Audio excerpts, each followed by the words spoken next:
We ended up taking a fairly lengthy detour to mend the connection with my loving wife, but we are not going to be splitting up. I want to tell you my twisted love tale this time. My name is Bob Conley. I first saw Lisa Yoder at a coworker's wedding when I was 26 years old. Lisa, the bride's friend, was at the wedding. We were about the same age. To put it mildly, I was utterly enamored with her when I spotted her from the groomsmen's chairs, raising a glass on behalf of the bride's friends. Her chic updo and blue dress were too gorgeous to resist. It was love at first sight. I told my coworkers about it in the end, and I got to know Lisa because the newlyweds had introduced us. Then, when I was 26, Lisa and I tied the knot. Lisa was raised as a daughter of a father, but she had severed her relationship with her father.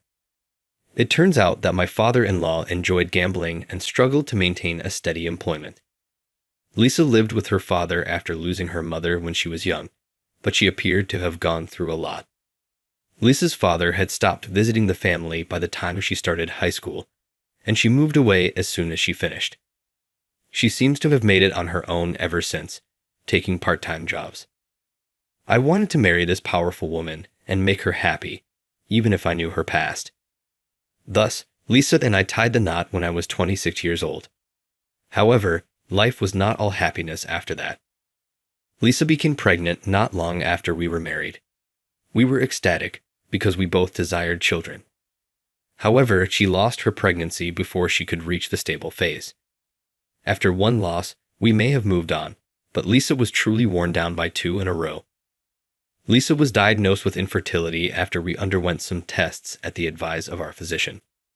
While she was able to conceive, she would frequently miscarry or give birth to stillborn children. It was unclear what caused it. Lisa said, "I'm sorry, the baby keeps coming to us, but I can't seem to nurture it," as she began to feel increasingly downcast. "Lisa, it's not your fault. You're constantly giving it your all," I told her again. After receiving an infertility diagnosis, I extended an invitation to Lisa for a trip to Arizona. Lisa's mother passed away in Arizona, where she was born. Her loving mother grew raised in Arizona, so even though it's not actually her hometown. Her maternal grandparents have also passed away. Lisa had always wanted to travel. I believe that traveling to Arizona was the perfect choice. Arizona's scenery, climate, and delectable cuisine restored Lisa's physical and emotional well-being. On this vacation, she smiled sincere for the first time since her miscarriages. We were fortunate to glimpse a massive rainbow in the sky on the final day of the trip. It's stunning. I wonder if my mom and the babies can see it, Lisa sobbed. I sobbed too as I held Lisa's shoulder. Lisa, they're observing. Your mom is undoubtedly keeping an eye on our kids from above. This was more than just consoling her. I really did think so. We had a conversation while observing the rainbow and came to the conclusion that it's acceptable if we are childless.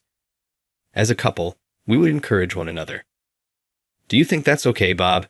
You might be able to conceive without any issues if you were with someone else. I fixed my gaze on Lisa's eyes. I wanted to make sure she understood. I didn't get married to you so that I could have kids with you. I wanted to remain with you forever, which is why I married you. Whether or not we have children, the most important thing to me is that you are at my side. Lisa had her hands over her face as she sobbed. I'm grateful. Bob, thank you. She must have considered getting a divorce when she was dealing with the news that she was infertile. I sincerely appreciate that we took this trip before things got out of hand because it allowed us to talk about how we felt. I was sincere in my feelings. Even if it was just temporary, our lives together as a married couple was calm and content after that. Lisa unexpectedly announced she wanted a divorce when we were 29 years old. Please, let's get a divorce. Lisa wasn't in tears. Her gaze was already fixed, not with reluctance, but with resolve. Can't we talk it out anymore? My voice was trembling pitifully, I believe. It isn't a suggestion. That's a choice that I made. If it sounds self-serving, I apologize. I believe that was the first time I had ever heard Lisa's voice so icy. Why? Could you explain the reason for me? Lisa said without hesitation, "There's someone else I love," in response to my question. "I can't stay with you any longer for his sake." That was the first time she had called me you. Her statements were so full of determination that I knew right away that nothing I said would persuade her to change her mind. Perhaps I simply wasn't good enough to satisfy Lisa. Or maybe she was reminded of our miscarriages by my presence. Or perhaps I had a lot of excuses in mind, but they were all just excuses for me to avoid facing reality. That's all there is to it. Lisa loves someone else now, and I had to come to terms with that. I understand. Lisa inclined her head when I stated it. She apologized while lowering her head for a considerable amount of time. "I'd appreciate everything that you have done. Sincerely, I'm grateful." I didn't answer her. I didn't want to hear thank you in the event that she left for another man or that we were divorcing. I couldn't stand to be angry if that was what she said in the end. Despite everything, I was unable to consider Lisa to be a bad lady. In my heart, Lisa has always been my loving, devoted, and lovely wife. The following day, Lisa signed the divorce papers and departed from the residence. I wanted to know whether she truly went to that man and if she could move on so fast, but there was no way of knowing. I inquired about any updates from Lisa with the bride and groom of the wedding that preceded our meeting, but they provided no information. Nobody was aware of Lisa's whereabouts. Lisa didn't pick up her phone and had quit her part-time work. I had no idea where Lisa had disappeared to the day after the divorce. Though I forced myself to think that Lisa is most likely content with the man she loves, I couldn't help but feel depressed. I therefore lost myself in my task. My colleagues were concerned that I was working too much, but I could only forget about Lisa when I was at work. My supervisor even asked me to go on a blind date. "Since the divorce, you haven't been the same person, have you? You never know. You might feel better if you meet someone new." The blind date was not a success.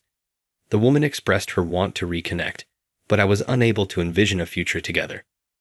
Lisa was the lady I wanted at my side. That's all I could think of. I knew it was pitiful, but I felt powerless over these emotions. I visited Lisa's mother's hometown of Arizona on business approximately 5 years after the divorce. After our miscarriage, Lisa and I made our first trip there. After the work trip, I made the decision to take some time off and approach it as a journey through sadness. I had made the decision to take a final trip down memory lane and move on from Lisa since 5 years had already passed. After completing my employment in Arizona, I departed and went on vacation. I wandered aimlessly around the sites Lisa and I had gone. When we went as a pair, I thought we had a terrific time, but when I was by myself, everything seemed cheesy and uninteresting. I therefore found myself pondering what we had eaten at the little neighborhood diner that we had gone to. As I walked into the diner, I heard a cheery welcome. I was staring at the waitress as I recognized the voice all too well. Lisa. Yes, Lisa was the waitress. She had shed a few pounds and her hair had grown out, but she was still clearly Lisa. Lisa appeared to recognize me as well, showing shock and disbelief. The proprietor of the restaurant questioned if we knew each other after observing our emotions.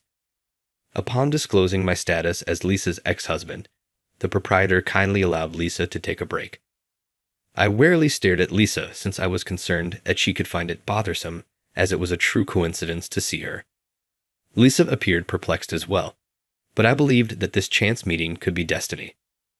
I said to her, "Do you want to talk outside for a bit?" As a result, I was ready to be rejected, but Lisa accepted to come along. After a time of silent strolling, it began to rain, so we hurried inside a park pavilion. I saw it at that point. I saw our wedding ring hanging from Lisa's necklace as she dabbed at her rain-soaked neck with a handkerchief. "That? Huh." Pointing to Lisa's necklace, I said, "That is our wedding ring, that is, the option that we jointly selected. Why are you wearing it as a necklace when you claim to have met someone else?" Lisa covered her jewelry with her palm, caught off surprise, but it was too late. Lisa's left hand was free of any rings.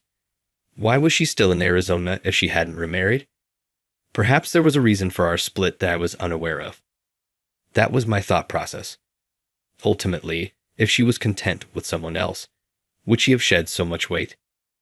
Despite my desire for Lisa to be happy, I accepted the divorce, but Lisa didn't appear happy at all after leaving me. Is there something, Lisa, that you haven't told me?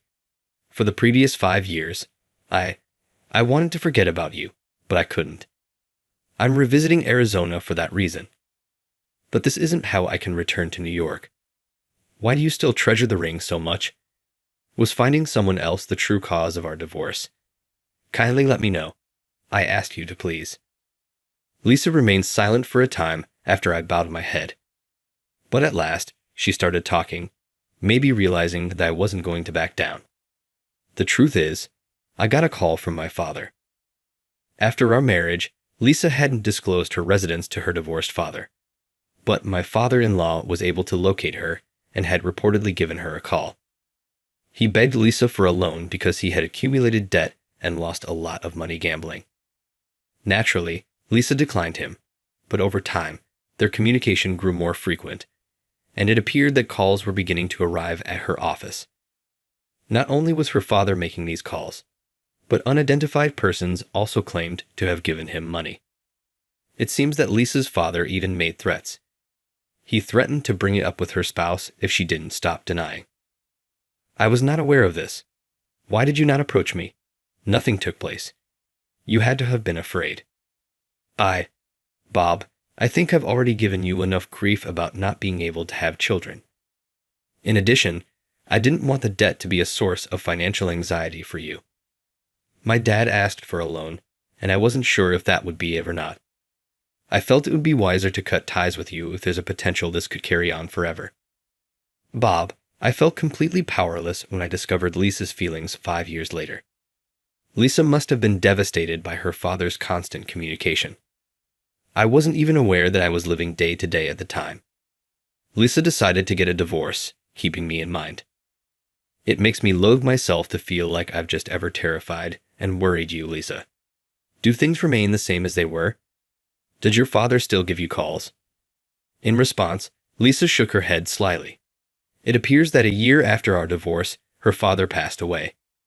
He had always been an excessive drinker, and the reason he died was that he had fallen down a bar steps when intoxicated. Simultaneously, his bills vanished and the phone calls requesting payment ceased.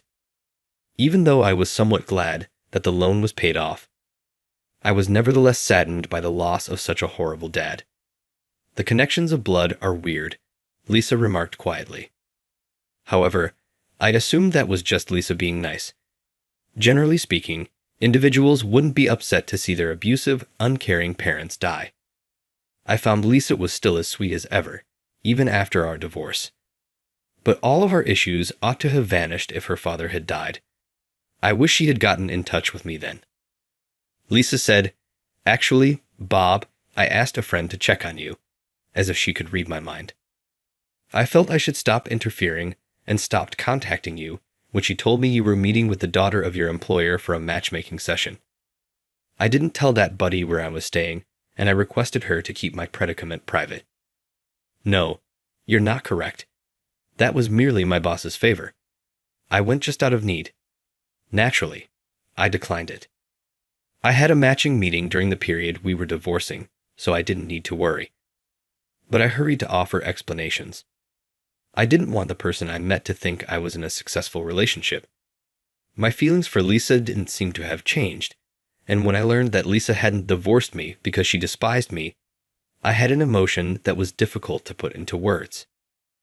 I still adore you, Lisa. I will always do. I want you back in my life. Lisa shuddered and shook her head. My infertility hasn't improved, but the debt issue has been fixed. I had no intention of putting you in debt. Above everything, though, I just wanted you to be a father. You're friendly and terrific with children, but it can't happen with me at your side if you're going to be a father. Lisa was crying when I softly placed my hand on her shaking shoulder. You know, I would have preferred to be our child's father if I could. However, that was merely an idle thought. Wouldn't it be nice if I could? Did I not inform you earlier? The most essential thing is that I want you by my side always and right now. What really important is that we are a couple with you. At that moment, a massive rainbow emerged in the sky and the rain ceased. It resembled the rainbow we witnessed as a group when we traveled to Arizona following Lisa's miscarriage. Lisa also appeared to recall that. I responded, keeping my eyes fixed on the rainbow. That time, too, when you took me on a trip, we saw a rainbow just like this one. Yes, it is correct. As we watched that rainbow, we made the decision to stand with one another right then and there. Maybe this is just a coincidence. What? What are you trying to say? Lisa seemed perplexed at my statements as she wiped away her tears. I looked Lisa in the eye and expressed my ideas. Don't you think that this rainbow is encouraging us? Like it's from our deceased children and Lisa's mother. We've never been alone, I believe. I think our kids and Lisa's mother have been keeping an eye on us the entire time. Together, let's remain. Because they are all with us, I'm sure everything will work out. Lisa gave me a big smile and a firm handshake when I said this. I can't lie about how I feel when I think about my mom and our kids watching over us. I have the same emotions. Bob, I've been considering you all this time. I gave Lisa a firm hug at that very time. For the past 5 years, I've longed to do this with her. She had lost weight, so when I hugged her again after all this time, I was a little nervous. I've been waiting 5 years for this. I hugged Lisa close, just the way she wanted. After some time, Lisa moved back in with me, and we were married again. Lisa first raised her voice when we went to formally greet my parents after we were remarried. I'll make sure he never experiences sadness again. I'll bring him joy, she proclaimed. Reflecting over the last 5 years brought me to tears. Lisa took a cloth and carefully wiped away my tears. I apologize for all of the tears. It's all right. I'll be by your side to remove them going forward. Even though I'm a man, her remarks made me cry a lot. We were fortunate to have a child 2 years after our second marriage. As a couple, we agreed to try the infertility therapy even though we had no idea if it would be successful. Lisa, who was holding our newborn, said to me, I appreciate you discovering me once more. I got to meet this child because to you. It was my intention to express gratitude. I'll look out for Lisa and our little one.